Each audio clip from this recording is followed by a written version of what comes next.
avec nous pour cette table ronde et conférence avec Languedoc-Roussillon Cinéma. On va parler cinéma local, on va parler de cette belle région et de tous les projets qui ont lieu ici. Vous allez rencontrer différents intervenants cet après-midi. On va accueillir tout d'abord Estelle Cavois, responsable du secteur professionnel de Languedoc-Roussillon Cinéma. Bonjour. Bonjour.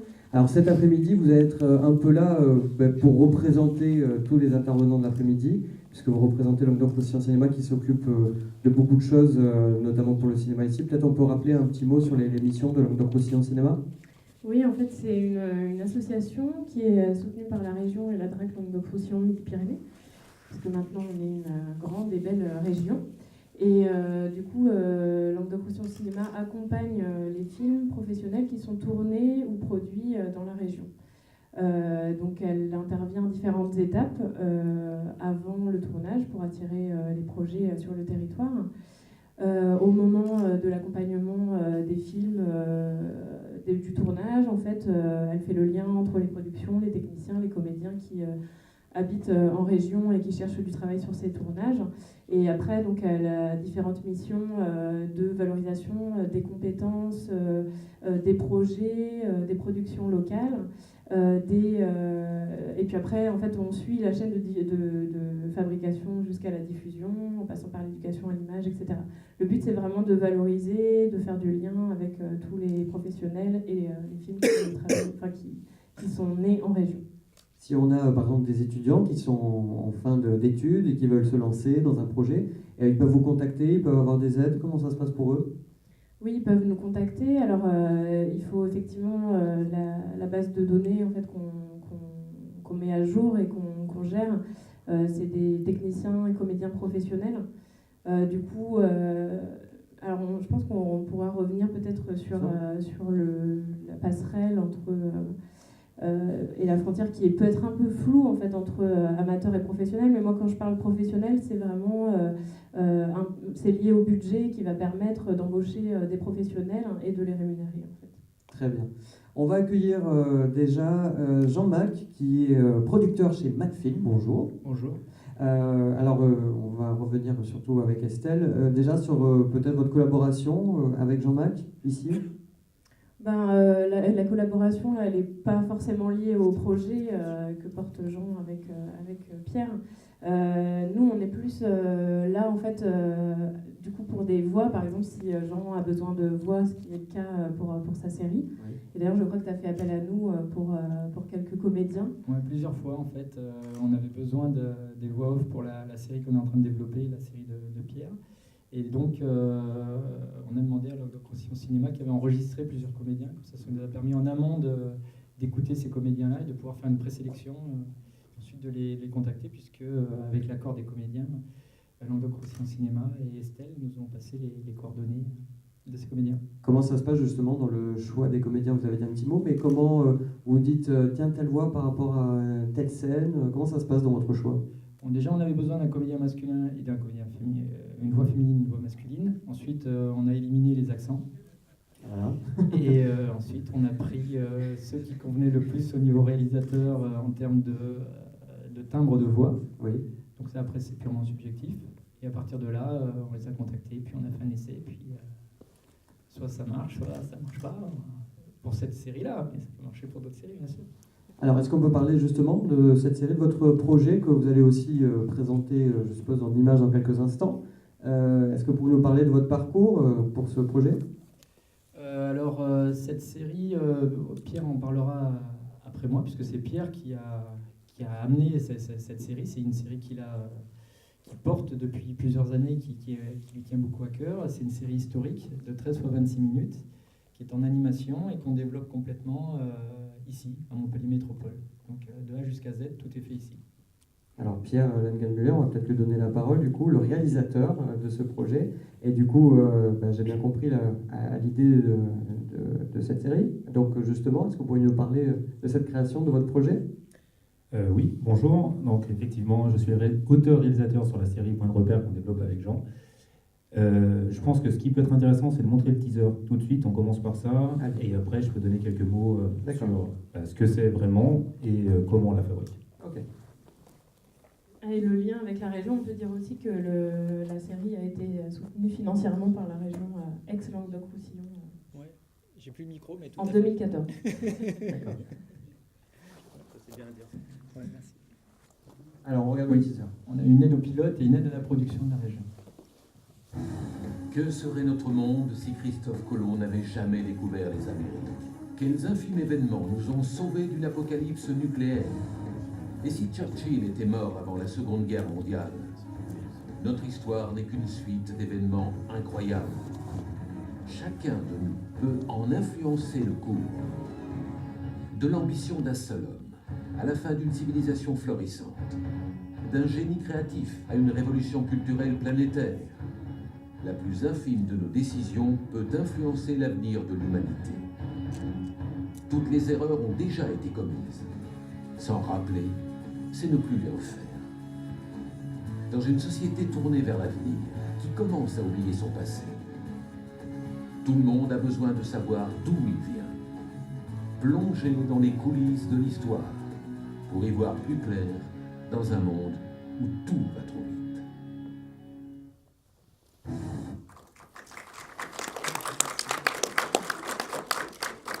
Alors, un petit peu d'explication sur tout ça. Déjà, le premier truc que je pourrais dire, la première chose que je pourrais dire, c'est que ce teaser et l'épisode pilote qui a été fait, l'a été principalement avec l'aide de la région. C'est-à-dire que s'il n'y avait pas eu la région, on aurait eu beaucoup de mal à financer ce pilote qui nous a permis ensuite d'avoir Arte, d'avoir la suite. Je ne parlerai pas plus de production parce que j'y connais pas grand-chose, ça c'est le boulot de gens. Moi, je vais rester sur la fabrication et comment justement on fabrique ça.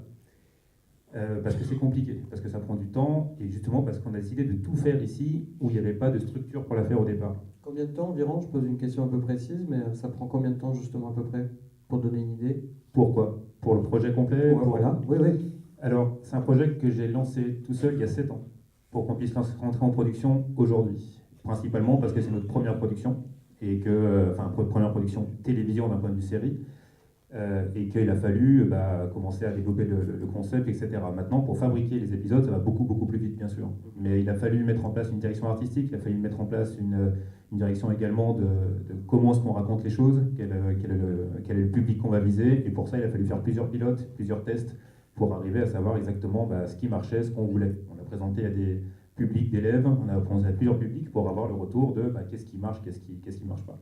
À savoir que le défi, c'était faire une série documentaire historique qui parle de l'histoire de l'humanité et intéresser des jeunes de 15 ans. Et ça, c'est un défi. C'est difficile.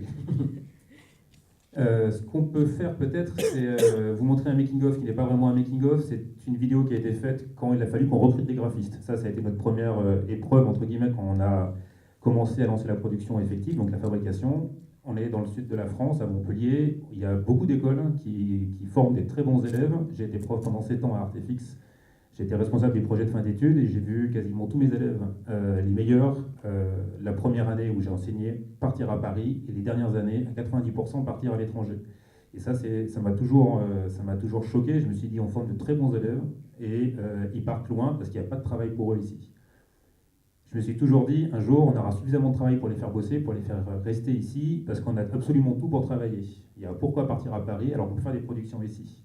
Et tout le monde me répondait, oui, mais il n'y a pas de graphiste, il n'y a pas de chose, il suffit que quelqu'un commence. Il y a plusieurs sociétés qui sont lancées ces temps-ci, et c'est très bien, pour que ça appelle les graphistes appelleront d'autres personnes, etc., etc. Donc il faut qu'on amorce pour que ça fonctionne. Et actuellement, ça s'amorce plutôt très bien. Et ça, c'est une bonne chose. Pour trouver ces graphistes-là, il a fallu faire une vidéo pour leur montrer quel type de travail ils allaient faire. Donc la vidéo que vous allez voir, c'est exactement ce qui a été fait. Donc c'est pas un vrai making-of, c'est une explication assez technique. Donc c'est pas tout public, entre guillemets. Vous allez certainement comprendre des choses, d'autres non. Je ne pourrais pas tout expliquer. Je reviendrai un peu plus en détail sur certains points par la suite.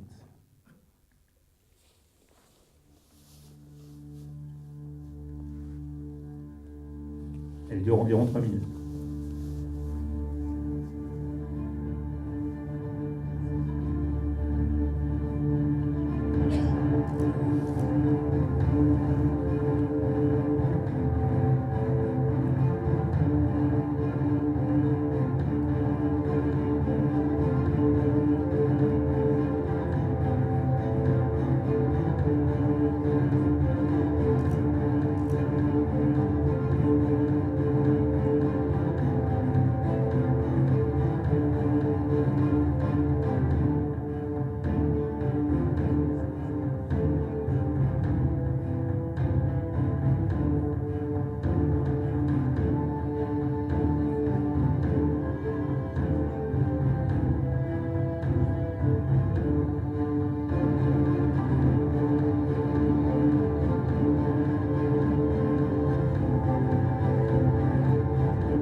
pour les images du making-of. Voilà, donc je vous l'ai dit, c'est assez technique, il n'y a pas de parole, c'est assez austère. C'était vraiment pour illustrer, pour trouver des graphistes. Ce que je vous propose de faire, peut-être, sauf si vous avez des questions, c'est de faire un aperçu assez rapide et sur comment est-ce qu'on fabrique de A à Z, à chaque fois en vous montrant les complexités qu'on a eues, mais surtout comment la machine de production marche bien maintenant. La première chose par laquelle on commence, c'est de faire travailler notre équipe d'historiens qu'on a recrutés sur place et qui bossent avec nous maintenant. Donc on a 3 historiens qui travaillent à temps plein pour nous, 4 du coup, et qui nous font une synthèse historique sur un sujet précis pour chaque épisode. Cette synthèse fait une moyenne de 130 pages. Alors je vois que celle-là fait 140 sur le réacteur de Tchernobyl, sur son explosion. Et on commence par ça, donc ils lisent énormément de livres, ils vont directement aux sources, ils nous font une synthèse de 140 pages. À l'image, une page Wikipédia sur l'histoire de Tchernobyl va faire 15 pages, la nôtre elle fait 140. C'est pas pour dire que Wikipédia c'est pas bien, mais c'est pour dire qu'on va vraiment dans le détail. Une fois que ça c'est fait, je vais lire ça et le synthétiser encore une fois sous forme de script de 10 pages. C'est-à-dire qu'il nous faut 10 pages de script pour faire un épisode de 26 minutes. Donc 130 pages, on passe à 10 minutes. Ensuite, donc là j'ai pas d'exemple de script, mais c'est ce script-là qu'on va faire valider une deuxième fois par nos historiens, on va faire valider par toute la chaîne de production qui est au-dessus de nous.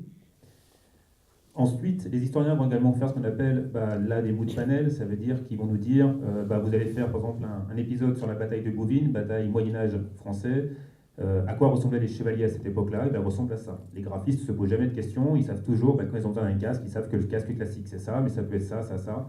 Et donc on fait ça pour les casques, pour les bateaux, pour les environnements. Là par exemple, c'est Londres vers 1850. Donc c'est un document sur lequel les graphistes peuvent s'appuyer pour faire toute la suite.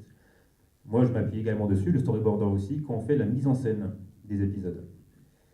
Je vais fermer ça pour l'instant. Ensuite, l'étape qui suit, c'est d'intégrer dans la boucle tout de suite les musiciens. Et ça, c'est quelque chose d'important. Beaucoup de documentaires qui vont passer à la télévision sont une voix off écrite, et par-dessus, on va rajouter des images et de la musique, un peu sous forme d'habillage. Ce qui compte le plus pour les documentaires, c'est souvent le script. On a essayé, on le fait même complètement, d'intégrer les images et la musique dès le début. C'est-à-dire que la musique est narrative et les images sont faites sur mesure par rapport au texte. Donc pour faire ça, moi j'enregistre ma voix maquette sur le script qui a été fait. Je m'enregistre moi-même et je monte la musique, les différentes musiques qu'ont fait les musiciens, sur une piste de 26 minutes. Donc la musique est intégrée dès le départ et très rapidement ensuite, je vais venir faire un storyboard rapide, le confier à un vrai storyboarder pour qu'on puisse faire un tournage sur mesure par rapport à nos images. Donc ça ressemble à ça au tout début. C'est l'époque des shoguns, de la période Sengoku et des samouraïs. Donc là, il n'y a pas grand-chose, à part un descriptif en bas. Donc si je commence par ça, j'ai monté la voix. Donc ça, c'est ma voix maquette qui va être réenregistrée proprement par les studios Tomato Sound dans le centre de Montpellier, avec les vraies voix off. Mais très rapidement, ça me permet de venir dire ce que je veux dessus. Donc j'écris très rapidement. Il se peut qu'il y ait des fautes, je n'ai pas vérifié, parce que j'écris ça très rapidement. Je lui donne un numéro de plan, et ensuite, je passe à l'étape numéro 2, où je vais venir faire un grabouillat par-dessus, qui va illustrer en fait ce qui est écrit en bas. C'est l'époque des shoguns, de la période Sengoku et des samouraïs. Très bien dessiné. Donc oui, exactement. C'est dessiné. En fait, le but, c'est que je fais ça en une journée. Donc les 26 minutes de série de chaque épisode sont mises en scène en une journée quasiment. Ce qui fait qu'il faut que j'écrive ça et qu'ensuite je fasse un grabouillat par-dessus qui dit la composition de l'image, le cadre, où va être le soleil, quel est le mouvement de caméra et qu'est-ce qui va grosso modo se passer. Alors c'est pour ça que je plaisantais sur ça, Ouais, c'est de dire qu'il fallait compacter ça très rapidement. C'est un droit essentiel. On travaille uniquement avec des silhouettes, ce qui veut dire qu'on n'a pas l'expression des visages, on n'a pas les textures, on n'a pas beaucoup de choses, ce qui fait que le posing, les mouvements de caméra, les compositions d'images sont juste fondamentaux pour comprendre ce qui se passe. Là, on est complètement centré, c'est-à-dire que si on regarde la composition, je ne vais pas faire un cours de composition, mais c'est fait exprès. On présente le Japon, c'est le deuxième plan de l'épisode sur la bataille de Sekigahara, qui est la grande bataille du Japon médiéval. On est parfaitement centré sur le samouraï, il va se faire attaquer de deux côtés par deux autres samouraïs, et il va les éliminer très très rapidement. Il a une vraie méthode de combat samouraï. Donc rien n'est laissé au hasard, la composition surcadrée avec le soleil droit devant, c'est très très japonisant. Donc c'est pas une composition faite au hasard, et le storyboarder, c'est ce qu'il reçoit pour ensuite, lui, produire ça, ce qui est quand même plus joli. C'est l'époque des shoguns, de la période Sengoku et des samouraïs. À cette étape, donc déjà, on se rend plus compte de ce que ça va donner, on peut le donner aux graphistes, ils ont cette base-là pour commencer à travailler. On a également rajouté au fur et à mesure cette nouvelle information-là qui dit quels sons on va avoir. Pourquoi? Parce que cette version-là de l'animation, qu'on appelle prévise, comme prévisualisation, est envoyée également aux sound designers, ceux qui vont fabriquer les bruitages. Comme ça, ils savent ils ne peuvent pas savoir quand est-ce qu'ils vont placer les sons, mais ils savent déjà qu'est-ce qu'ils vont devoir trouver comme son et placer. Donc ils peuvent déjà commencer à travailler dessus, on ne perd pas de temps. Ensuite, une fois qu'on a ça, une fois qu'on a le timing exact, donc sur mesure, on peut faire le tournage. C'est l'époque des shoguns, de la période Sengoku et des samouraïs. Et pour mettre le son, C'est l'époque des shoguns. quand on tourne exactement ce qu'il faut et on tourne avec un chronomètre, comme ça on sait qu'on tombe calé sur la musique, calé sur la voix, que quand la voix va s'arrêter, la musique va s'arrêter aussi et que le coup de ça va se donner. Ce qui fait qu'on a une sensation de montage bien calé dès le départ et pas d'images qui viennent habiller. Et ça, c'est une fois que les images sont terminées. C'est l'époque des shoguns, de la période Sengoku et des samouraïs.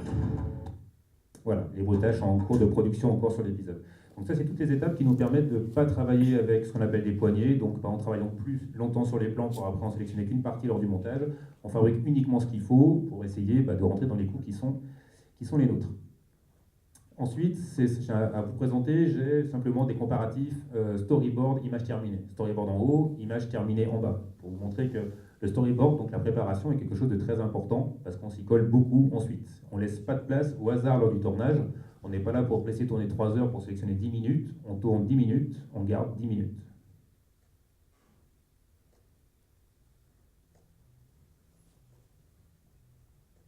Donc vraiment l'importance du storyboard. Je vous en ai montré une sélection, mais tous les plans sont comme ça. Ça veut dire que puisqu'il y a beaucoup de plans à tomber, qu'il faut les tomber très très vite, on ne peut pas laisser au graphiste le choix de faire un peu ce qu'il veut, de revenir, de faire une reprise qu'on appelle retake. Il faut que directement ça marche bien. Et les dernières images que je vais vous montrer, c'est des images un petit peu de making-of pour vous montrer également comment ça se passe lors du tournage. Donc là, elles sont quasiment toutes issues du tournage du premier épisode. Je vous répète que le making-of n'est pas fait, c'est des images que j'ai prises au téléphone portable et que j'avais avec moi pour vous les montrer. Sur cet épisode-là, on a dû tourner des chevaux, donc on a dû tendre 2 grands fonds verts. Ça, c'est notre grand fond vert théorique qui fait 6 mètres par 3. C'était pas assez pour les chevaux, on a dû tendre un qui faisait 12 mètres par 6 pour arriver à les filmer correctement. Parce qu'un cheval, c'est très grand, on s'en est vraiment rendu compte lors du tournage. Notre fond vert est d'une importance capitale. Vous remarquez qu'il est quand même pas mal tendu, c'est-à-dire que c'est un fond vert qui est propre, et encore, c'est une photo prise avec un portable. Pourquoi? Parce qu'en moyenne, on doit faire 1,7 plan, on fait un plan en 1,7 jours. C'est-à-dire que ça va très très vite pour les faire, on n'a pas le temps pour mégoter, donc pas pour ceux qui s'y connaissent un peu plus de rotoscopie, ou en tout cas très très peu, elle est bannie de la production, tout part en fond vert, donc en keying. Il faut qu'il soit absolument parfait. Là, c'est mon assistant réalisateur, qui supervise pas mal de graphistes, et qui nous montre un autre principe de fonctionnement qu'on a. Ça veut dire qu'on passe pas du tout beaucoup de temps sur les accessoires. Ça veut dire que là, l'aspect du bouclier est beaucoup moins important que sa forme. Seule sa forme compte. Il pourrait même être en carton ou en plastique. Il pourrait être rose avec une tête de Mickey, ça marcherait aussi. L'essentiel, c'est qu'on puisse le mettre en silhouette. Et de temps en temps, on rajoute des trackers, comme ici, pour pouvoir éventuellement mettre des fleurs de lys dessus, pour qu'on puisse les remarquer et dire « Ah tiens, ça c'est le roi de France ». Ça c'est moi, en train de filmer un cheval qui me court dessus. Ça, c'est quelque chose de très spécifique, donc ça ressemble à pas grand-chose parce que c'est notre garage. Donc on travaille on a loué une villa, quelque part à Montpellier, on est bien dedans, on a même une piscine et un barbecue.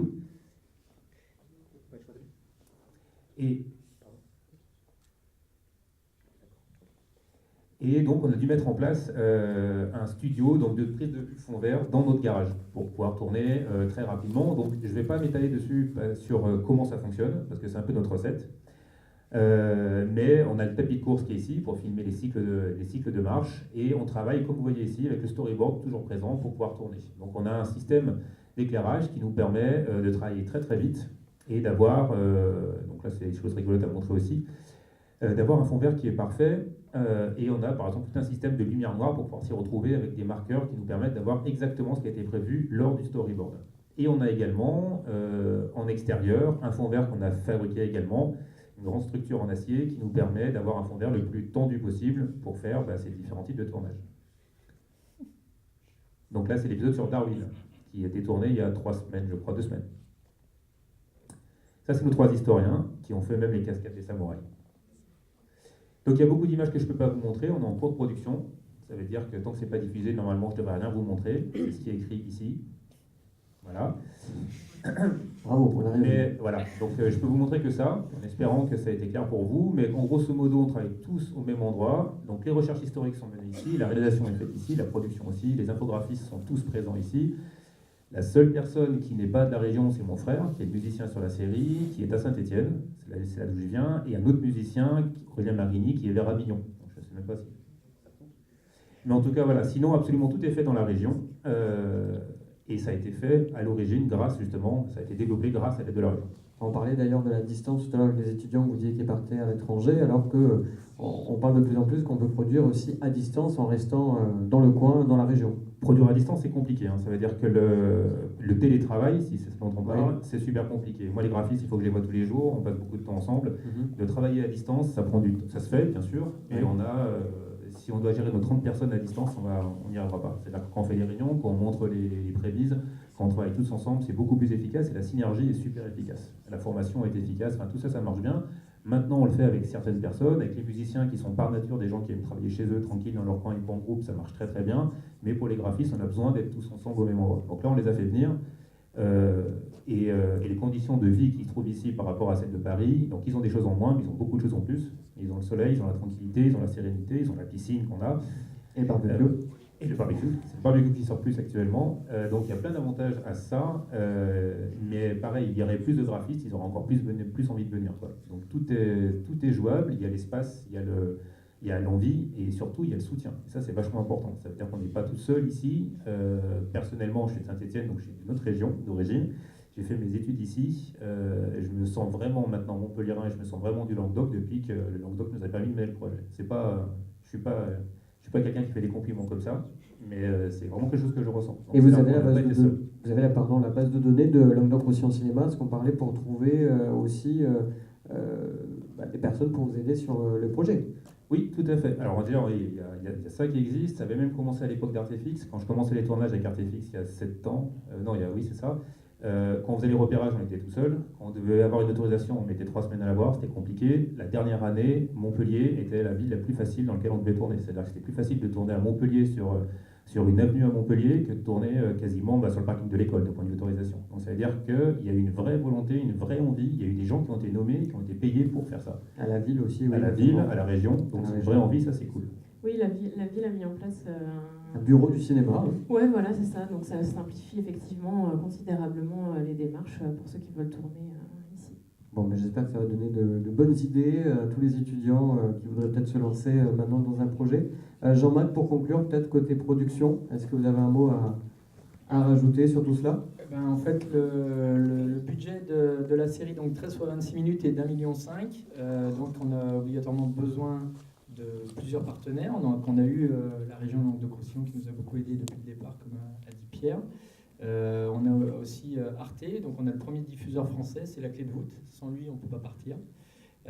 Ensuite, on a eu plusieurs autres diffuseurs en France. On a TV Sud, par exemple, qui va diffuser la série. Donc c'était bien parce que la boucle est bouclée. On part de Montpellier, la région nous aide et à l'arrivée, ça sera diffusé sur une chaîne régionale. Donc on trouvait ça très bien. France TV Éducation aussi. Et ensuite, on a des partenaires étrangers. On l'a vendu aux États-Unis, on l'a vendu au Canada. Donc ça va être traduit. C'est à chaque fois qu'on enregistre à Tomato Sound, on enregistre avec les voix françaises et les voix américaines. Enfin, les voix anglaises, on va dire. Voilà, on a une Australienne qui a tourné dans Mad Max 3 qui vit à Pézenas et donc qui fait la voix féminine, qui est super. Et on a Eddie Crew qui avait tourné dans le dernier film que j'avais réalisé avec Nicolas Alberni, qui n'est pas très loin, et qui avait tourné avec nous et qui vit à Carcassonne, qui a une voix formidable et donc qui fait la voix masculine. Et donc on a des natifs anglo-saxons, ce qui est indispensable pour faire les voix anglaises. Et à partir de là, on peut la vendre partout. Cela dit, au Canada, c'est le Canada francophone qui nous l'a acheté, donc TV5 Canada. Donc là, ils prennent la voix française. D'accord, très bien. On l'a vendu au Portugal, on l'a vendu en Pologne, et on a plusieurs autres pistes. Donc voilà, c'est bien. Eh bien, on souhaite un bel avenir alors pour ce projet, pour cette série. Bravo à tous les deux. Merci beaucoup. Merci d'avoir été là. En tout cas, on va continuer avec Guillaume Sandras. Comment on le prononce? Sandras, Guillaume Sandras, qui est réalisateur. Eh bien, parlez-nous déjà du projet que vous allez nous présenter aujourd'hui. Alors, je vais vous présenter un projet, le dernier en date, qui s'appelle Monsieur Clair de Lune. C'est un court-métrage qui a été tourné pendant 3 jours au tout début d'août de l'année dernière, qui a été complété par quelques petits jours, donc 2 en tout, de plans supplémentaires pour des inserts et pour des plans supplémentaires, tout ce qui est des décors dont on n'avait pas accès au moment du tournage. Et je pense que pour présenter au mieux ce film, il faut se dire que c'est un pur reflet de l'artisanal que j'aime le plus au monde, c'est-à-dire le cinéma de genre fait avec les mains, avec les tripes, avec beaucoup de sueur et surtout une équipe, qu'elle soit professionnelle ou non, donc il y a un mélange d'un petit peu tout ça, de purs passionnés. D'accord. Peut-être un petit mot, Languedoc-Roussillon Cinéma, ce que vous aviez préparé ce projet. Non, là, pour le coup, on est... voilà, on s'est... Je demande, on ne sait jamais. Bah oui, je peux dire les choses telles qu'elles sont. Oui. Non, c'est ce que je disais, en fait, c'est encore une fois la frontière entre professionnels. Et c'est ça, en fait, le truc, c'est que nous, on facilite la mise en réseau Oui. quand il y a besoin et on peut être tout à fait relais pour des conseils, des choses comme ça. Après, quand il s'agit, voilà, les techniciens qui sont inscrits chez nous, les comédiens, ce qu'ils attendent de nous, c'est qu'on leur apporte des projets rémunérés et on se fait un peu taper sur les doigts quand c'est pas le cas. Donc voilà, on intervient comme on peut et on essaye d'aider au maximum quand même les jeunes créateurs comme Guillaume. Tim, Oui, bonjour, Tim Menkler.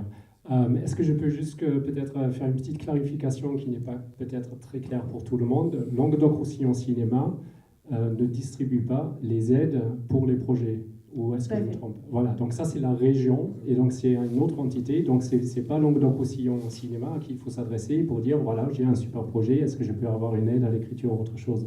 Languedoc-Roussillon Cinéma, je laisse Estelle développer, est là pour aider, pour mettre en relation la ville, les techniciens, les productions qui vont de l'extérieur, correct?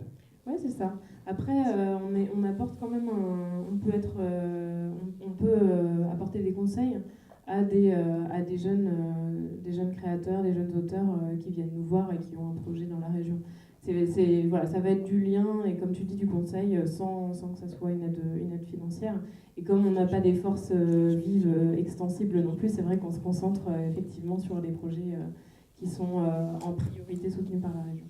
Guillaume, on revient sur le local. Ça a été facile, compliqué de tourner ici. Comment ça s'est passé? Alors, il y a une facilité de tourner à Montpellier, tout simplement parce que la ville est extrêmement accessible. Il y a beaucoup de paysages complètement différents quand on cherche des extérieurs. Le temps aussi s'y prête beaucoup. Donc, c'est un régal de trouver du temps pour tourner à Montpellier. Après, c'est tout simplement une question de combinaison d'intérieur, d'extérieur. Par exemple, dans Monsieur Clair de Lune, on a joué le jeu du montage à outrance parce que tout est censé se passer dans une maison de campagne en pleine nuit, perdue quelque part on imagine en France, vu que des personnes parlent en français, mais il n'y a pas de localité qui est mentionnée. Mais la particularité, c'est que donc, tout est tourné en plein centre-ville de Montpellier, chez Baptiste, ici présent. Tout ce qui a été extérieur était tourné dans un autre endroit de Montpellier, un petit peu plus sur l'extérieur, donc une maison qui fait bien plus ancienne pour coller à l'histoire. On va regarder quelques images, il me semble, pour que ce soit plus parlant.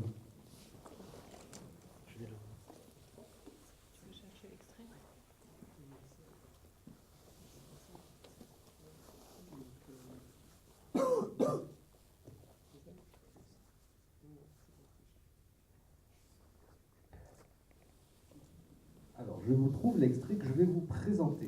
On va tout voir en entier, on va voir un petit extrait. Le film fait combien? 30 Il minutes? fait 28 minutes, très précisément. Alors, pour vous contextualiser l'histoire, parce que sinon vous n'allez pas comprendre grand-chose forcément, ce film est un pur hommage, une déclaration d'amour à quelque chose qui a bercé ma culture et depuis toujours de cinéphile, c'est le cinéma de genre. Le cinéma de genre à la Sam Raimi, à la John Carpenter, mais aussi le cinéma de genre anglo-saxon. Je pense à la Hammer Films, je pense bien évidemment à l'Italie, à Mario Bava, donc vous allez voir des jeux de couleurs, vous allez voir des efforts sur, bien sûr, tout ce qui est maquillage, effets spéciaux en direct, et sur un travail de montage bien précis, donc là, un petit peu plus américain, je pense à Sam Raimi encore, et Evil Dead. La première influence étant bien sûr Les Contes de la Crypte, une série à la bande dessinée qui est devenue une série télé, puis quelques longs métrages. Il y a une particularité, c'est pour ça que ce format fait 28 minutes. C'est une série à suspense avec des personnages moralement douteux qui vont se retrouver face à des dilemmes, et bien évidemment il va y avoir une espèce de twist à la fin de l'histoire, donc un retournement de situation à la quatrième dimension, hérité de Rod Serling, une autre de mes références. Et la particularité que j'ai eu envie de faire dans Monsieur Clair de Lune, c'est qu'il n'y en a pas une mais deux. Bien sûr, je ne vais pas vous les donner. Donc dans cette histoire, c'est tout simplement l'histoire d'une famille qui se réunit un soir pour parler de l'avenir de cette fameuse maison dans laquelle ils sont, parce que leur mère est en train de décéder à l'étage. Et on se rend compte très vite que ces 4 personnes sont horribles. Vu que on est dans une adaptation de bande dessinée, enfin on est dans l'esprit d'une bande dessinée à la Conte de la Crypte, c'est quelque chose de assez poussé, caricatural. Donc on a plusieurs archétypes qui sont présents. Et au milieu, on a donc une personne jouée par Alexandra Baroulas, qui est un personnage un peu plus positif et qui propose de rentrer en communication avec la mère pour en savoir un petit peu plus sur ce qui va leur arriver quand elle va disparaître. Elle est accompagnée de son petit ami ici présent d'ailleurs, joué par Matthew Ford, qui est notre référent en tant que spectateur dans le film, parce que forcément, ne connaissant pas cette famille, il nous fallait bien un personnage qui puisse nous y introduire, et le personnage de Matthew s'impose là. Au moment où cet extrait va commencer, donc, ils ont décidé de rentrer en contact avec la mère via une séance de Ouija.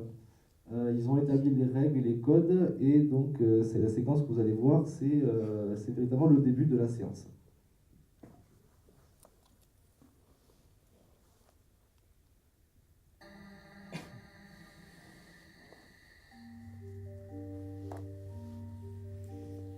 Il faut d'abord s'échauffer.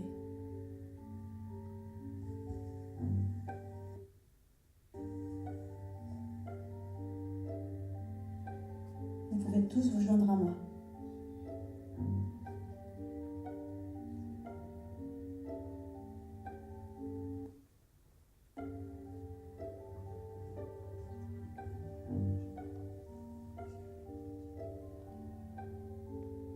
Maman ? Est-ce que tu es là? On arrête. Excusez-nous, il y a un petit problème technique, je ne sais pas On va pourquoi le recharger. le son est décalé. Ouais, je verrai ce que je peux faire. On va essayer de le recharger. Désolé, vous êtes coupé en plein suspense.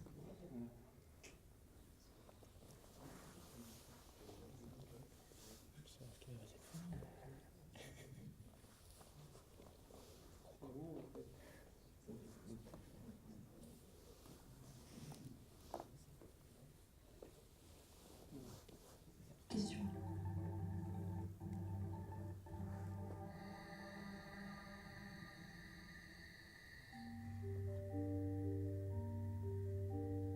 Il faut d'abord s'échauffer.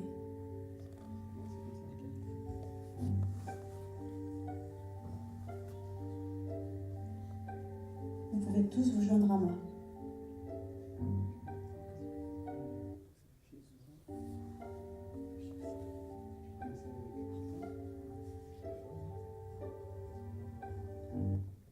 Bon, il me paraît que c'est pas bien de moi, mais je ne serai pas certain.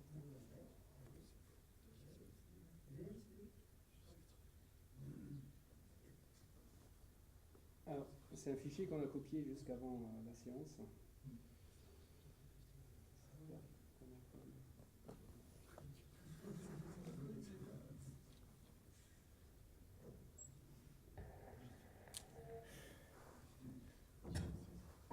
Maman,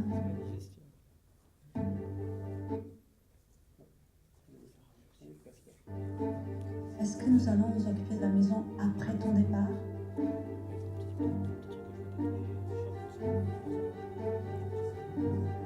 Bientôt, on va le toucher, ce fric, oui ou non?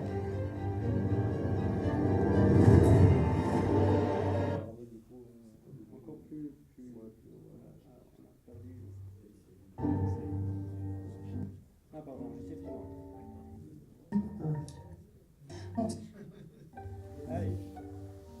Ça, c'est la bonne. Maman, est-ce que tu es là?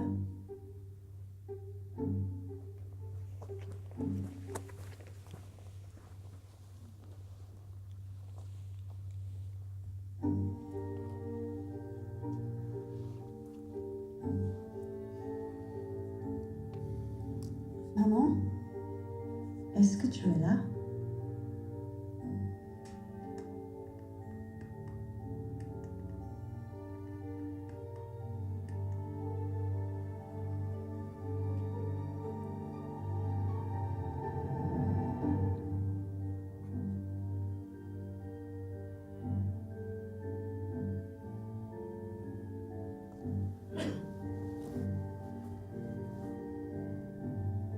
Est-ce que tu m'entends?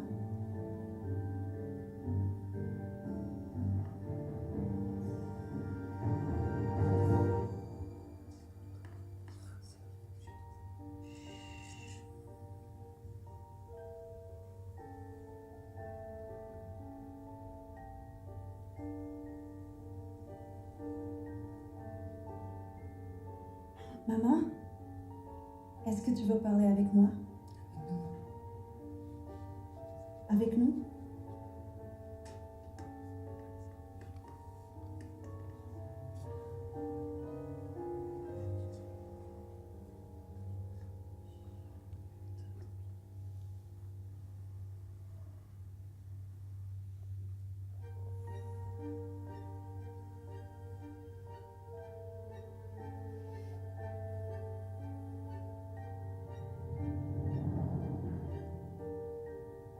Maman, est-ce que tu vas mourir?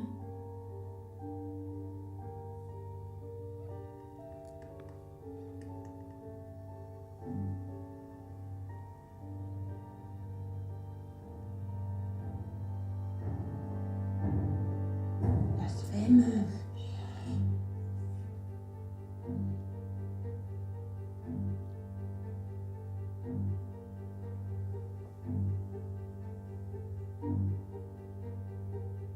Maman, est-ce que nous allons nous occuper de la maison après ton départ?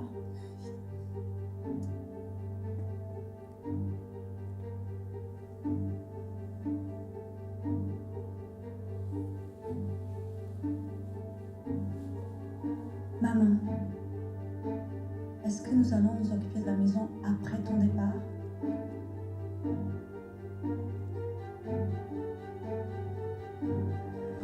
On va le toucher, ce fric, oui ou non?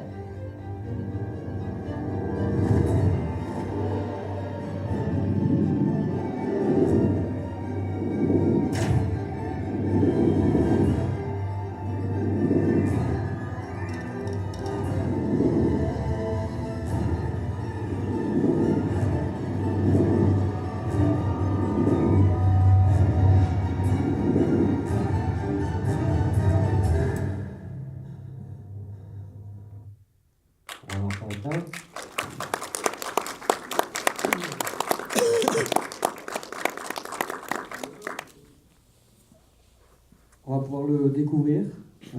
Où ce court-métrage du coup? Samedi soir, à 21h, ici Donc, même. exactement. Donc rendez-vous samedi soir du coup pour le découvrir en entier cette fois. En espérant que ça vous a donné envie. Et donc on va remercier bien sûr Guillaume Sandras de nous avoir présenté ce film dont vous êtes le réalisateur. Donc je rappelle effectivement samedi à 21h pour le découvrir à Effestar. On va maintenant rencontrer Baptiste Ménage de Marny Productions, producteur de l'Incroyable Odyssée. Bonjour. Oui. Alors comme vous pouvez le constater, je ne suis, peut-être pas d'ailleurs, je ne suis pas Gaël Rosé, le réalisateur qui était invité pour venir parler du projet et notamment des effets spéciaux. Alors je préfère vous dire tout de suite que je ne suis pas un spécialiste des effets spéciaux, donc ça, voilà, je ne serai pas pointu sur le sujet. Mais j'ai amené avec moi quelques extraits et voilà, j'essaierai de vous dire un peu le résumé de ce qu'il m'en a dit. Moi, après, ce que je peux dire pour présenter déjà le projet, c'est que c'est une web-série qui est née il y a 3 ans de l'idée de Gaël Rosé et de son frère Axel Rosé, C'est une web série dans l'univers de l'heroic fantasy. Voilà, où on a l'idée, c'est de suivre une communauté de personnages assez drôles. Donc on est entre le Seigneur des Anneaux et un univers assez geek, comique, qu'on trouve pas mal sur Internet actuellement. Les deux idées phares aussi, c'est de réunir dans ce projet des stars du web, donc de la web série. Vous reconnaîtrez dans l'un des teasers Sparadra de la web série Noob. Noob, c'est une web série très connue et qui fait qui a un énorme succès sur Internet et qui fait d'ailleurs partie des web séries qui ont lancé la web série en France. Et Ganesh 2, qui est un imitateur célèbre sur le web aussi. Il y a ça, et il y a effectivement la place accordée aux effets spéciaux. Mais je pense que c'est intéressant aussi d'en parler, ça, c'est que nous, on est de jeunes producteurs installés à Montpellier depuis 2 ans, et c'est la première fois qu'on s'investit sur un projet avec autant d'effets spéciaux. Alors c'est une découverte, c'est quelque chose qu'il faut apprendre à apprivoiser, à découvrir, il faut comprendre quels sont les workflows dans ces post-productions. Donc voilà, c'est aussi un regard intéressant. Du coup, moi, j'ai pas un regard pointu, mais un regard extérieur qui voilà. Et justement, peut-être vous pouvez nous expliquer pour ceux qui n'y connaissent rien et qui justement veulent démarrer dans les effets visuels. Vous parlez de post-production, on explique aussi pour les spectateurs, c'est ce qui va se passer, toute la partie de montage, toute la partie avant l'image finale. Justement, quand on part de rien, on va chercher des ressources comment ?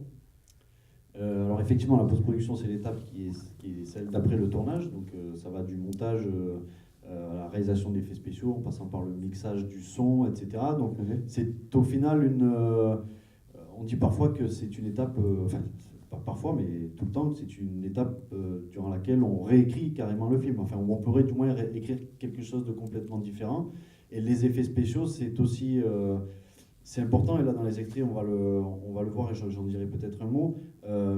Les effets spéciaux qui ne sont pas dans toutes les étapes de post-production, il faut que évidemment la mise en scène le réclame, mais ça peut avoir une vraie incidence sur la narration aussi, parce que des fois vous avez des... alors on est, contrairement au projet de Jean et Pierre, c'est ça, on travaille avec des gens auxquels on laisse peut-être un peu plus de liberté sur des conceptualisations, mais en même temps on n'est pas sur des références historiques, ni sur des budgets qui demandent à avoir ce travail de précision et de travailler dans un temps imparti court, enfin en tout cas voilà, d'être rapide. C'est-à-dire vous leur donnez une idée, mais vous les laissez libres dans leur création artistique. Typiquement, le réalisateur a demandé d'imaginer un bateau volant. Voilà, donc il y a plusieurs étapes. D'abord, il faut le dessiner, donc faire appel à quelqu'un un artiste qui fasse plusieurs propositions. Mais ce bateau volant, est-ce qu'il est intéressant pour le spectateur de savoir comment il fonctionne, enfin comment il fonctionne dans cet univers imaginaire, ou est-ce que ça n'a aucun intérêt? Dans ce cas, tout est expliqué parce qu'il s'agit d'un environnement magique, alors voilà, ça peut tout pardonner. Mais si on doit expliquer mécaniquement comment certaines choses fonctionnent, il faut les imager. Donc voilà, il faut les dessiner. Une fois que ces dessins sont validés, de manière générale, un dessin, un croquis où on n'a pas toutes les précisions, après il faut rentrer dans le détail. Ce navire, il a combien de rames, il a combien de canons, ce type de détail. Et ça, après, ça a une vraie influence sur la narration. Même si le détail de la réalisation de ce bateau peut arriver après des séquences de prise de vue réelle qui ont été faites pour le court-métrage, pour le teaser en l'occurrence, ça peut avoir donc une vraie influence sur la narration, raconter autre chose ou apporter un détail. Donc vous réajustez, selon ce qu'on vous propose aussi, vous réajustez un petit peu la narration, les plans. En tout cas, on se laisse la liberté d'apporter quelque chose d'autre. Voilà. On va peut-être voir quelques images pour voir à quoi ça ressemble.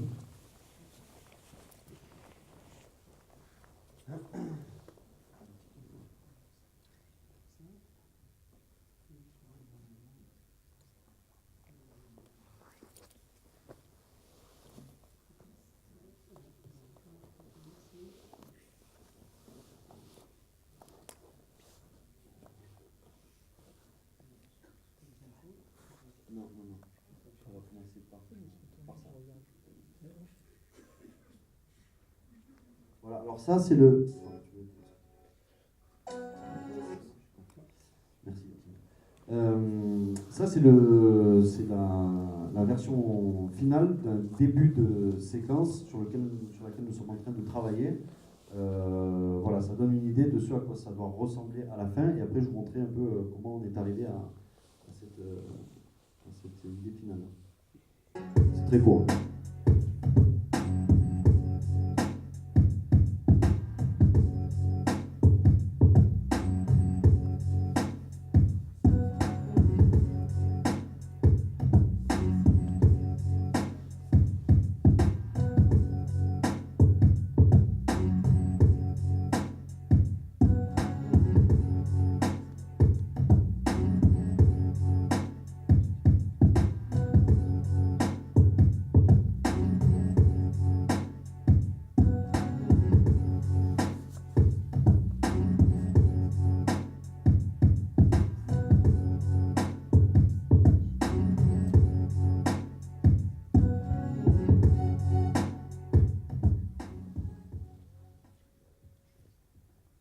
Voilà l'idée finale.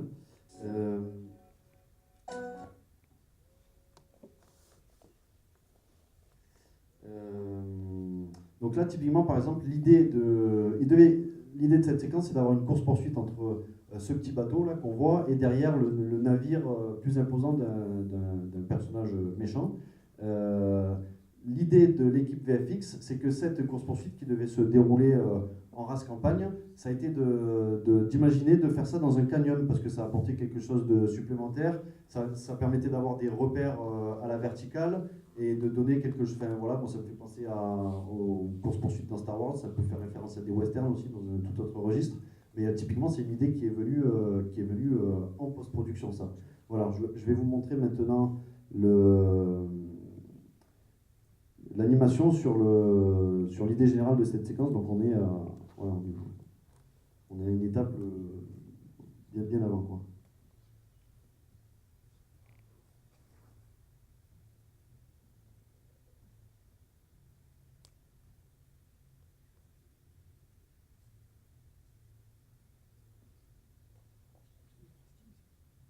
Voilà, ça c'est le gros vaisseau donc, qui arrive derrière.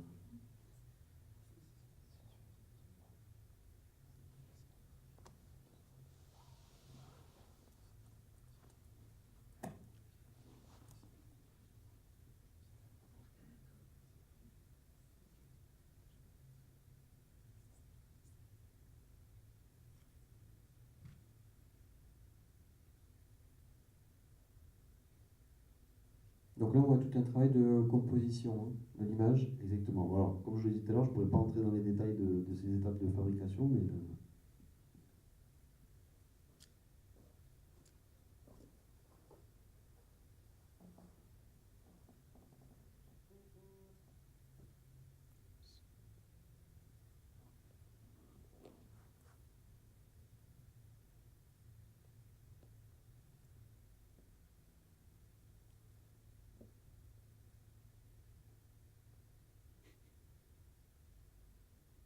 Voilà, donc le teaser qui en découlera durera dans les 5 minutes. Ça sera le début du teaser, donc intégralement en effets spéciaux. Et après, on est sur de la prise de vue réelle avec du fond vert, où le petit vaisseau là s'est fait manger par le gros, et les méchants débarquent dans ce petit vaisseau. Voilà, tout ça a été tourné en studio par la suite. Je peux vous montrer aussi une petite vidéo qui nous montre comment a été sculptée la tête du dragon sur l'avant du gros vaisseau.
ce dragon, plusieurs planches de dessin avaient été proposées au réalisateur qui avait des demandes précises sur ce qu'il voulait au final. Donc la première étape, ça a été des dessins, une dizaine je crois qu'il y en a eu. Puis après ça a été un autre concept artiste qui a dessiné la tête mais sous tous les angles. Puis c'est parti chez un modeleur 3D sur le logiciel ZBrush. Et voilà. Et ensuite cette tête a été ajoutée au modèle du bateau qui lui a été fait sous 3ds Max. Pour ceux qui connaissent.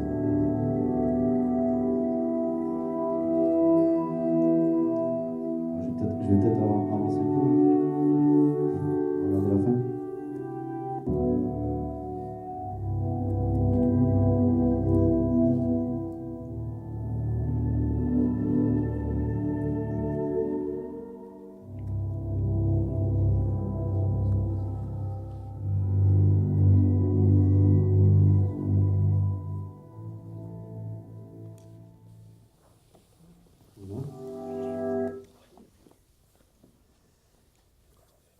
Donc ça, c'était relatif à un des teasers. On en a réalisé 8. En fait, il y en a 4 qui sont terminés et 4 qui restent à terminer. Avant de passer aux autres courts extraits, l'objectif avec ces teasers pour cette web-série, c'est de lancer une campagne de financement participatif à la rentrée en septembre, en présentant ces teasers à coup de 1 par semaine, réunir des fonds pour réaliser un pilote qui nous servira lui-même à aller chercher du financement, notamment lors du MIP TV 2017. Voilà, donc ça c'est vraiment l'objectif prioritaire pour nous. Alors si on veut vous suivre justement sur le web, il y a peut-être déjà une page Facebook, tout ça, pour peut-être justement participer plus tard en septembre. Très présent sur le web, il y a une page Facebook, l'Incroyable Odyssée, il y a Twitter, l'Incroyable Odyssée. Enfin, en tapant l'Incroyable Odyssée, en fait, on tombe très rapidement sur le projet. Pour l'instant, il n'y a pas beaucoup de choses qui sont visibles. Il y a 2 teasers, mais il y a des making-of, il y a des je sais pas comment on peut dire ça, des interventions du réalisateur, des interviews. Enfin, on essaye d'être quand même assez vivant pour faire bouger la communauté. Et voilà. Bien, merci beaucoup en tout cas, Baptiste Ménage de Marly. Je voulais juste vous montrer un petit dernier truc. Allez-y, allez, avant de se quitter. En place, voilà, c'est très très court, mais c'est l'un des derniers effets qu'on a réalisés.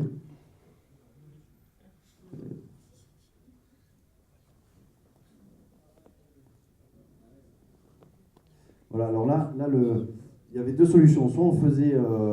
ce combat a été réglé d'ailleurs par Juan Jiménez, qui est ici, qui présente les armes et les régleurs de combat. On pouvait le rencontrer sous les chapiteaux. Il était possible de réellement faire un combat avec une épée réellement enflammée. Seulement, ça limitait quand même quelques mouvements, mais ça évitait de faire ce travail-là après en post-production. Donc, ils ont choisi de faire ça en post-prod. Alors, si j'ai bien compris ce qu'il m'a expliqué qui a été fait, c'est qu'une fausse épée a été conceptualisée, réalisée, plaquée sur la vraie lame, puisque la lame c'était trop difficile de la traquer, vu de la façon dont c'était filmé et selon les intentions de mise en scène.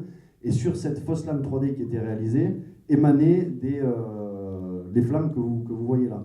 Donc une fois que cette fausse lame 3D a été réalisée et placée, ils ont gardé le côté émanation des flammes et ont fait disparaître la fausse lame.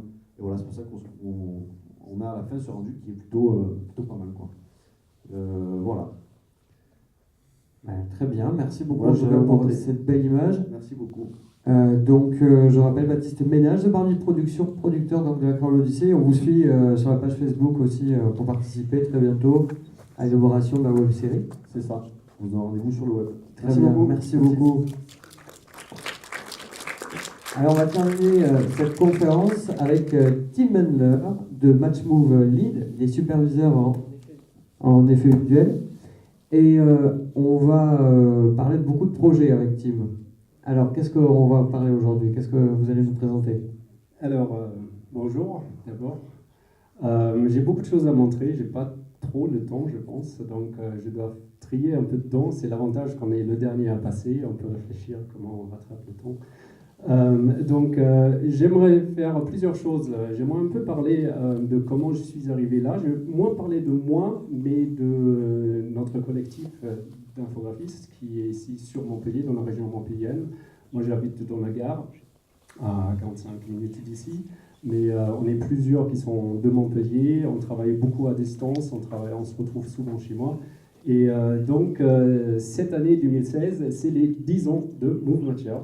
Et donc, champagne, plus tard. Félicitations. Merci. Et donc, je voulais un peu tracer le parcours parce qu'il est intimement lié à ce festival. Et donc, je voulais un peu parler de ça. Alors, je vais faire bref et rapide.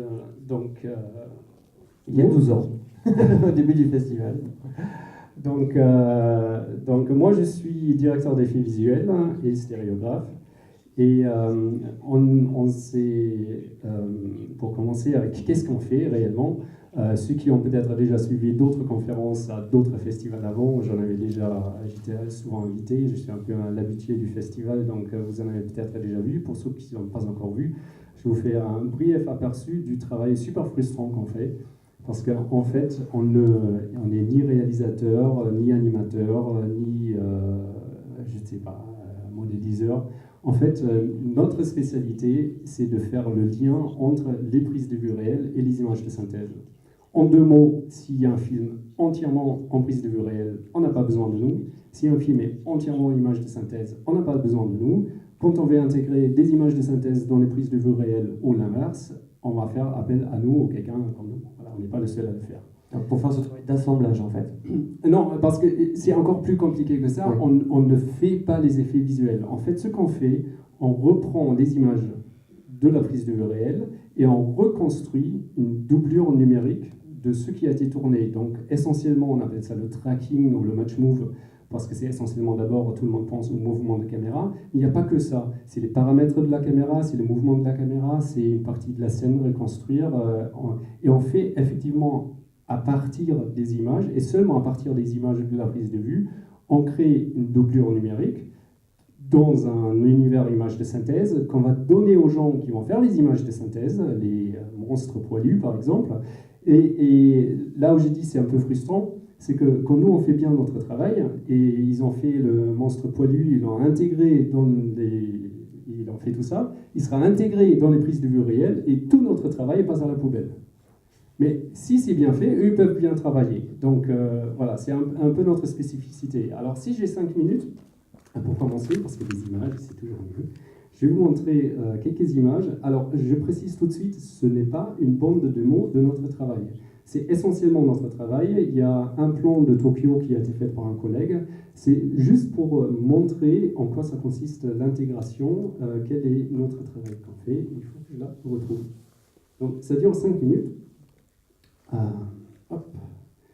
Alors, mon dossier à moi, il est ici, et là-dedans, il y a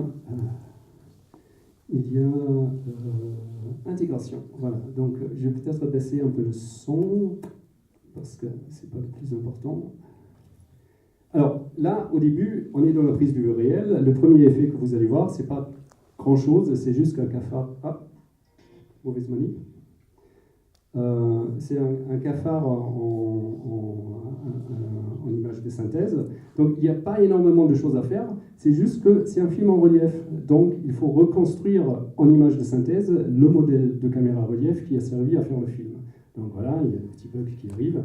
Après, on va être sur une pub de voiture et je voulais vous montrer ça parce que dans la pub de voiture, il y a un effet très visible, c'est cette traînée transparente que la voiture traîne derrière elle. Donc là, c'est un effet, mais il y a plein d'effets auxquels on ne pense pas du tout. C'est le remplacement de décors, c'est le remplacement des jantes, c'est le remplacement de bâtiments, c'est le remplacement de gens aussi. Voilà, donc ça, c'est une pub pour Lexus qui était faite chez Eddy à Paris. Et donc, il y a une partie très visible, la traînée transparente, qui est effectivement un effet que tout le monde voit, mais il y a plein de choses qu'on fait aussi, où on ne voit pas l'effet, que c'est un peu des effets visibles pour lesquels on a aussi besoin de faire appel à nous pour faire ce genre de choses. Alors après, le clip musical, le clip de musique fait par Micros Images, encore une fois, ce n'est pas nous qui faisons cette baignoire qui se coupe en deux, mais on fait les doublures numériques pour que ce trucage puisse se faire correctement, parce qu'il y a des mouvements caméra, voilà. Et tout ça, c'est un travail qui a été fait ici en région. C'est pour ça que je vous le montre. Ça, on est dans du travail 100% régional. je reviens un peu à l'historique un peu plus tard. Alors, Tokyo de Michel Gondry, il y a un effet réel à la prise de vue réelle. C'est filmé comme ça, on ne dirait pas. Je ne rentre pas dans le making-of de ce film pour l'instant, mais il y a un rajout intérieur de corps. Et donc, on a pareil, on crée la doublure numérique du personnage, ou de son ventre en l'occurrence, et c'est Micros qui va faire tout le travail par la suite. Alors ce plan-là, c'est celui-là qu'on n'a pas fait nous, mais je voulais quand même laisser dedans parce que c'est très drôle de voir un peu comment Michel Gondry fait des films. Donc ça, c'est les prises de vue originelles. C'est l'histoire d'une femme qui se transforme en chaise. Donc voilà. Donc pareil, analyse de mouvement de caméra, reconstruction des décors dans un espace image de synthèse, retexturing avec les images réelles de cet espace en synthèse. Et après, le compositing des deux pour effacer la partie bleue et restituer les images. Donc là, il y a tout ça, c'est par exemple, c'est pas des images réelles. Ça, on est entièrement dans une image de synthèse et on croit qu'on voit du réel parce que cette image de synthèse a été fabriquée à partir du réel, mais ce n'est pas du réel. Et je vais vous montrer un peu plus tard une doublure numérique d'une comédienne qu'on a fait. Quand vous voyez l'image, vous pensez que c'est une photo. Eh bien, absolument pas, c'est pas une photo, c'est une doublure numérique.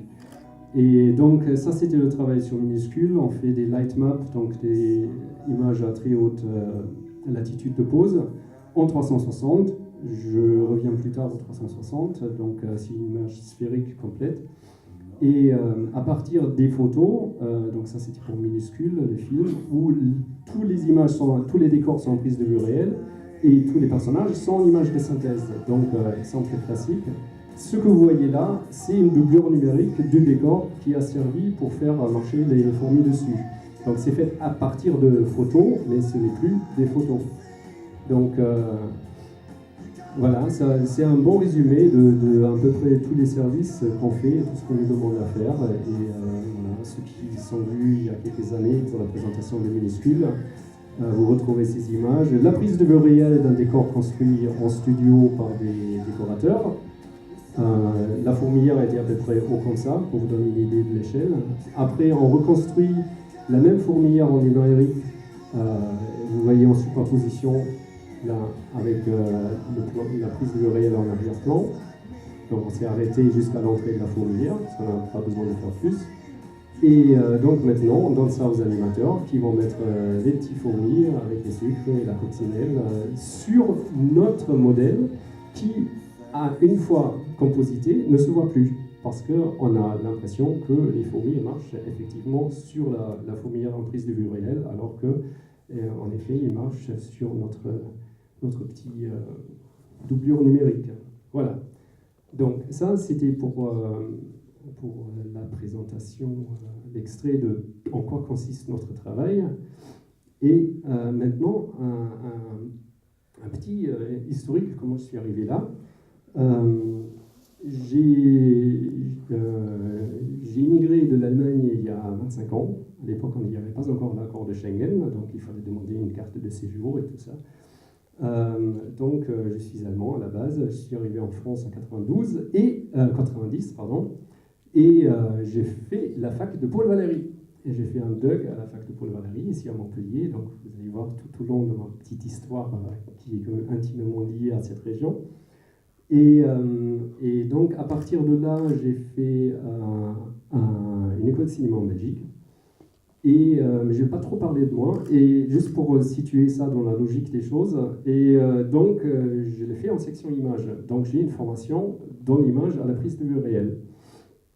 Après, en quittant l'école, il y a une société à Paris, Excalibur, qui cherchait des gens et qui m'ont proposé de m'embaucher. Alors, j'ai un peu un bad karma, un mauvais karma. Toutes les boîtes qui ont voulu m'embaucher en CDI ont fait faillite peu de temps après. C'est une très mauvaise idée. Et Excalibur était la première à payer les frais. Donc voilà. C'est pas que je suis trop cher, hein, parce que franchement, j'étais à peine payé au SMIC.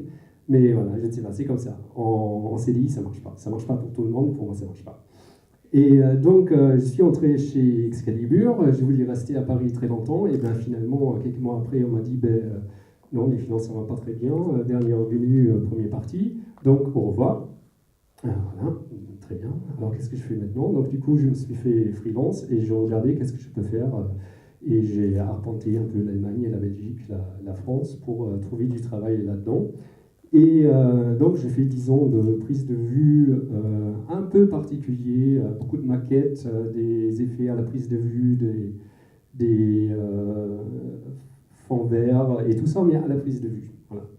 Donc, et puis en 2005, au premier festival FSTAR, je rencontre Frank Malman de Dev to Shoot. Et Frank, il me dit, Tim, nous, on a envie de faire un département motion control et tracking chez nous à Paris, est-ce que ça t'intéresse? Moi, j'ai dit, oui, pourquoi pas.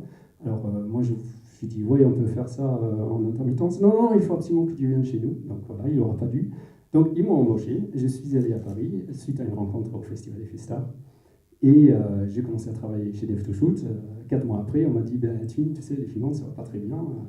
Peut-être, voilà, dernier venu, premier parti, au revoir. Donc, qu'est-ce que j'ai fait? Je me suis dit, j'ai appris plein de choses, entre autres le travail sur ordinateur, que je n'avais pas fait jusque-là. Et je me suis dit, voilà, je vais arpenter un peu à droite à gauche pour voir qui d'autre pourrait m'offrir des opportunités de travail. Et j'ai lancé, donc en 2005-2006, le collectif Move Matchers, des gens spécialisés dans l'intégration. Alors, il me semble que 2005, c'est aussi l'année où l'accord a été signé entre la région, le l'État CNC, et le CNC. le 25 octobre, il me semble. J'ai pas la date. Tu as meilleure mémoire que moi. C'est la date où j'ai signé pour ma maison, parce que j'ai acheté une maison, donc je sais que j'étais chez le notaire, et voilà. Donc, ça, c'était il y a 10 ans, on va dire. Et donc, je me lance là-dedans. Alors, il se fait qu'à l'époque, j'avais des bons contacts avec l'école Artefix et parmi les étudiants, j'ai fait quelques interventions. Il y avait un gars super doué, Guillaume Timus, qui a dit moi, je veux bien rester en région. Il était belge à la base et lui, il n'était pas très intéressé de partir à Paris ou ailleurs. Et donc, j'ai trouvé un binôme, quelqu'un qui travaille avec moi, qui était plutôt du côté des images de synthèse, beaucoup plus que moi. Donc, on a commencé Move Matchers en 2006 avec Guillaume et commencent les années Durand Dubois. Non, ils n'ont pas essayé de m'embaucher parce que si plus tard ils ont fermé, c'est pas à cause de moi. Alors, chez Durand Dubois, il y avait à l'époque Édouard Valton, qui est un habitué du festival aussi, qui est maintenant chez Micros. Et Edouard me disait, Tim, on a besoin des gens sur Astérix. Par contre, on ne sait plus où mettre les gens. On est bordé, on déborde de tous les sens, on n'a plus de place, plus de station de travail. Est-ce que ça te dérange de travailler de chez toi? Alors là, ça change la donne. Bien sûr que j'ai dit oui, ça me dérange. Non, j'ai pas dit ça. J'ai dit oui, super, très bien. Donc, on a lancé le travail à distance sur demande du client. Ça, c'est fabuleux. Ça, c'est fabuleux. Et donc, il y avait Astérix, il y avait La Chambre des Morts, un film que pas beaucoup de gens ont vu, c'est un peu dommage, parce que c'est un très bon film, je trouve. Et Seul Tout avec Eric et Ramsey, donc voilà, le travail. Alors, moi, je cite ces films pas parce que moi, j'ai travaillé dessus, moi, je cite ces films, et j'ai limité, sinon, ma présentation aujourd'hui, que sur les projets qui ont été faits en région, avec un collectif de gens. Donc, c'est le début de Move Matchers et vous allez voir, ça va développer dans plein de sens. 2008, le clip de Madonna. Avec la petite différence, j'ai été envoyé avec d'autres superviseurs sur le tournage. Et sinon, tous les trucages de ce clip se sont faits dans un rez-de-chaussée, sous les voûtes, à Canet-Cléron, dans le Gard. Voilà. Il y avait 4 semaines de travail et 4-6 semaines de travail à 3-4 personnes quand même. Donc ça, c'était Micros Images. Et on arrive Micros, il y avait à l'époque Hugo Allard qui m'a fait rentrer un peu à Micros. À Micros, c'était un peu différent. C'était pas, on n'a pas de place chez nous. C'était, OK, tu peux travailler à distance à condition que ça ne coûte pas plus cher. Donc c'est un peu différent. Mais à l'époque, je n'avais pas compris ce que ça veut dire coûter pas plus cher. Moi, je pensais qu'il parlait que des salaires, et donc j'ai accepté. Et c'est par la suite que j'ai compris qu'en fait, le calcul ne se fait pas vraiment comme ça. Mais voilà. Et donc, viennent les années Micros, où on a travaillé sur Faubourg 36, Cocoa, Montchanel, Hors-la-Loi, Tokyo, l'épisode de Gondry, et Océan de Jacques Perrin. Sur Faubourg sur Faubourg, on était prestataire principal, c'est-à-dire quasiment tous les plans se sont faits chez nous. Sur Coco, sur Hors-la-Loi, c'était en partie. Et sur Océan, essentiellement, c'est la séquence à l'intérieur du musée qui n'est pas tournée dans un musée, qui est entièrement aussi sur fond vert, et voilà, pour ceux qui l'ont vu. Donc, après 2012, donc jusque-là, on était 2-3 personnes. On n'était pas une société, on n'avait pas le fonctionnement de société. On a un agent à Paris qui facture pour nous, donc c'est du portage salarial. Mais comme on est intermittent, parfois il y a beaucoup de travail et parfois il y a moins de travail, ça fait des hauts et des bas, on n'a pas eu le fonctionnement d'une société avec les frais d'une société qui vont avec. 2012 arrive la minuscule, avec en tant que prestataire principal, un énorme boulot. Il y avait plus de 300 plans à faire. Au début, il y avait plus de 700. Après, on avait trié dedans. Il y a 300 qui en restaient. Et donc, là, l'équipe grandit. On devient 5-6 personnes à travailler. Et ça devient un bon fonctionnement de petits studios. Alors, où est-ce que c'est amené ? Il y a un an, j'ai enseigné à Objectif 3D. Et parmi les étudiants d'Objectif 3D, il y en avait 3 particulièrement intéressés par le travail que j'ai fait avec mes collègues. Donc, un est présent et les 2 autres, on appelle les 3 fantastiques, sont malheureusement pas là. Et ils m'ont demandé est-ce qu'on peut continuer à travailler ensemble, en fait, après les études. Et du coup, ça nous a amené à ces 2 petits merveilles. Vous voyez pas très bien, à gauche, il y a Warrior Skate, un film d'EuropaCorp qui va sortir cette année, je pense. Et à droite, c'est juste le teaser en chinois d'un film qui va s'appeler League of Gods, dont je ne peux rien vous montrer pour l'instant parce qu'il est encore en fabrication. Alors, pourquoi ça a changé par rapport à tout le travail qu'on a fait avant ? Parce que là, c'est pour un client à Montréal. Et on est devenu un groupe de 5 personnes. Et ces 5 personnes, on commence à se déplacer chez les clients pour travailler chez les clients. Donc en gros, il y a un studio à Montréal, Moco en l'occurrence, qui nous appelle et qui dit voilà, on a énormément de travail, est-ce que vous pouvez venir travailler sur place ? On a fait la petite AG dans notre groupe, on a dit qui est pour, qui est contre, mais tout le monde était contre, bien évidemment. Et non, c'est une blague. Et donc, on a délocalisé pendant un mois pour aller chez les clients et faire tout ce travail chez lui. Ce qui en résulte aujourd'hui, c'est qu'il reste des travaux à terminer. Je suis toujours un peu sur le projet. J'ai un accès par Internet sur le serveur et la machine chez les clients. Et donc, on peut continuer à travailler à distance et faire des publications sur place. Donc, ça, c'est un peu l'aperçu qui nous amène à autre chose, à moins que quelqu'un veuille intervenir. Moi, je voulais juste souligner, effectivement, il y a la question d'une compétence spécifique que tu développes et dont les boîtes font appel à distance, mais il y a aussi toute la dimension réseau, je trouve, qui est intéressante dans ton parcours, parce que tu es sur des projets ambitieux. On t'appelle, toi tu es en région, mais du coup, ton réseau, il est national, international. Donc est-ce que tu peux juste nous en dire un petit peu plus par rapport à ça, par rapport à la manière dont on travaille, dont on entretient des contacts, etc. Alors c'est très curieux. Nous avons, en 10 ans d'existence, jamais fait de bande démo. J'ai dû le regretter à un moment, mais c'est pas très très grave. C'est du bouche à oreille essentiellement. Il se fait effectivement qu'il y a quelques rendez-vous que je trouve essentiels dans notre métier. C'est pas le Festival de Cannes, c'est par exemple dans 2 semaines, il y a le FMX à Stuttgart qui est un lieu de rencontre de professionnels. Il y a un peu ça. Il y a peut-être aussi le fait que justement j'ai fait des études en Belgique, j'ai des origines allemandes, donc j'ai un peu de facilité de naviguer là-dedans. Il faut dire qu'effectivement, nous n'avons jusqu'à maintenant jamais travaillé pour des clients en région. Alors, il y a plusieurs choses. Il y a effectivement des gens qui me disent « Ouais, mais tu es certainement trop cher », alors que c'est très curieux. Les Canadiens, si tu permets, je rebondis rapidement là-dessus. Je ne suis pas un gars de la production, mais c'est quand même très intéressant. Les Canadiens ont un crédit d'impôt de 30%. Je ne vais pas vous embêter avec les chiffres, mais je vais juste situer ça. Non, c'est important, c'est important. Ça veut dire, EuropaCorp qui fait travailler au Canada, s'il dépense 1,2 million, en fait, il ne paye que 900 000. Parce qu'ils ont 30% de crédit d'impôt. C'est-à-dire l'État canadien renverse à la production 30% de ce qu'ils ont normalement, ils devraient dépenser sur place.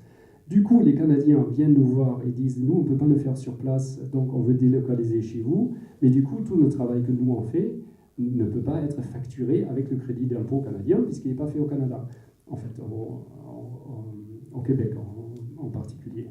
Et là-dessus, notre client canadien nous dit ben, « On veut bien vous donner le boulot, à condition que vous soyez 30% moins cher que nous. » Parce qu'il faut que pour les clients, ça soit la même somme, sinon c'est pas possible.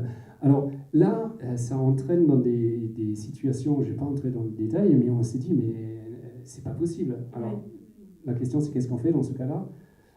Mais dans ce cas-là, moi j'ai dit, ben, je ne fonctionne pas comme ça, je ne fonctionne pas à un tarif journalier, parce que justement, avec toute modestie, on est spécialisé dans ce travail, on le fait depuis 10 ans. Donc j'ai dit, donnez-moi la masse de plan que vous voulez truquer, et je vous fais un devis pour l'ensemble. Et après, vous réfléchissez combien de temps ça vous aurait pris de le faire, et puis vous comparez.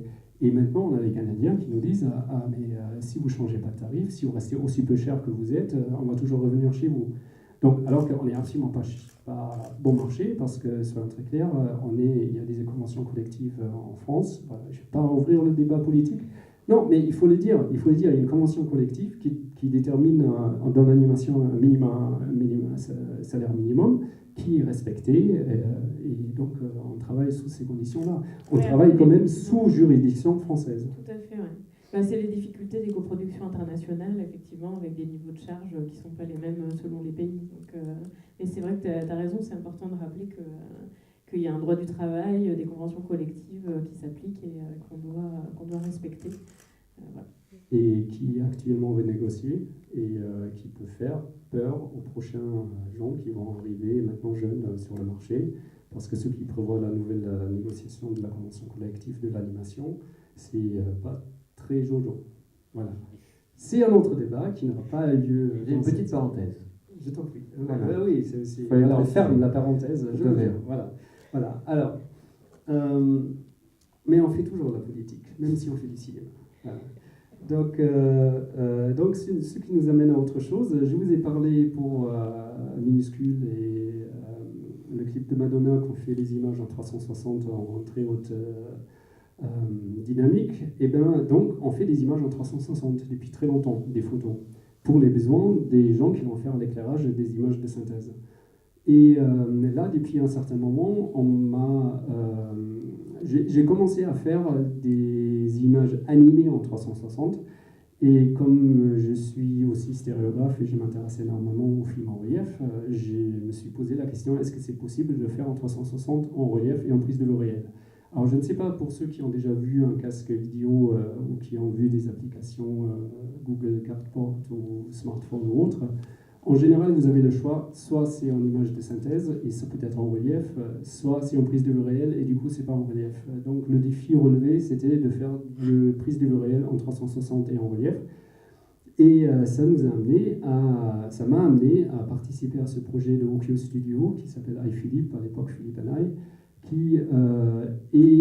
on se trouve à l'intérieur de la tête de Philippe Cadic, en fait, à l'intérieur du robot qui a été créé selon l'image de Philippe Cadic. Et donc c'est un film en prise de vue réelle, en grande partie, en 360 et en relief.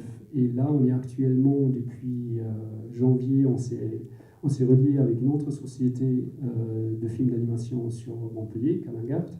Et donc on les a rejoints, on a fusionné. Et donc on a un prochain projet qui devrait se tourner en juin, normalement. Pareil, entièrement en région, produit, post-produit, tourné en région.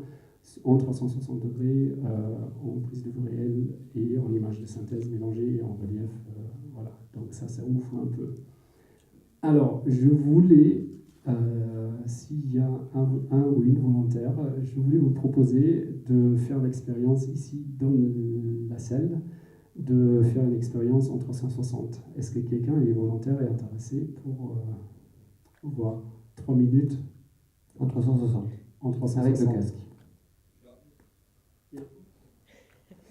Alors, je voulais faire ça parce que c'est très drôle. Voir le film, c'est bien, mais voir quelqu'un qui regarde le film, c'est encore mieux. Alors, on va garder la sonore. Tu vas te mettre là. Je vais lancer l'archive. Alors, vous allez voir à l'écran ce que lui va voir. Non, justement, malheureusement, on ne peut pas faire ça. Ouais, on ne peut pas faire ça parce que je ne peux pas sortir en même temps le signal sur le casque. Mais je vais retourner l'écran pour que vous voyez à peu près ce que lui voit. Donc je vais arranger ça. Je vais te laisser le micro 2 secondes que je m'organise.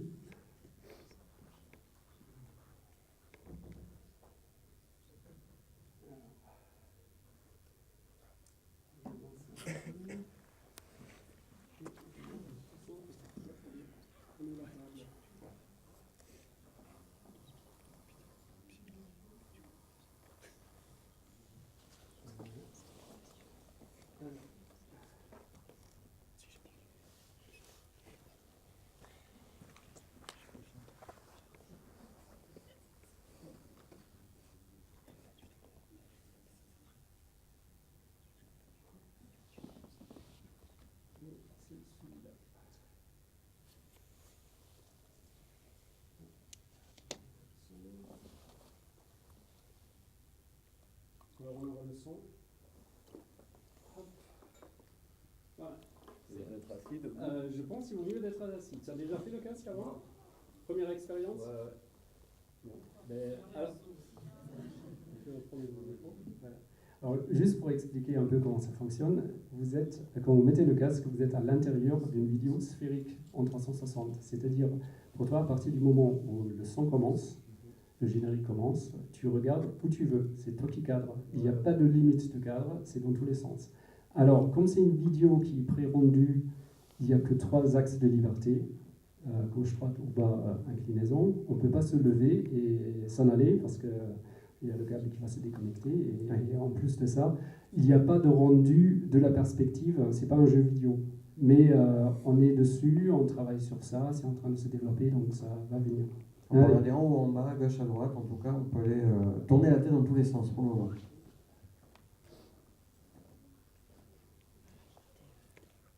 C'est bon? Pas trop serré, pas assez serré, c'est bon? C'est bon. Bon, alors, je l'ai mis dans ce sens-là parce que je voulais le mettre sur l'écran. Donc, ce que vous voyez sur l'écran, là, c'est ce qu'il voit.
C'est bien d'être assis sur une chaise pivotante normalement.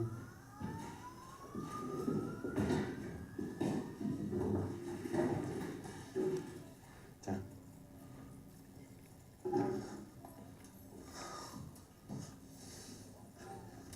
C'est bon? Ah ouais, vas-y. Tu nous entends? Je vous entends très bien, David. Bienvenue. Merci. Je suis heureux d'être avec vous aujourd'hui. Comment tu t'appelles? Philippe, mais tout le monde m'appelle Phil. Et est-ce que je peux t'appeler Phil? Bien sûr. Quand est-ce que tu es né, Phil? Le 18 décembre 1929. Et où? À Chicago, dans l'Illinois. Et qu'est-ce que tu fais dans la vie? Je suis écrivain.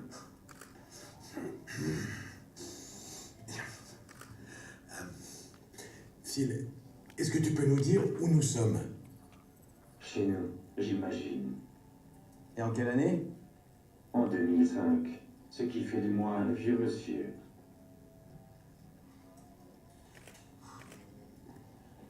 Comment tu te sens? Comment je me sens? Drôle de question. Je suis une série de séquences générées informatiquement. Donc, j'imagine que je ne peux rien ressentir. Vas-y, écoute.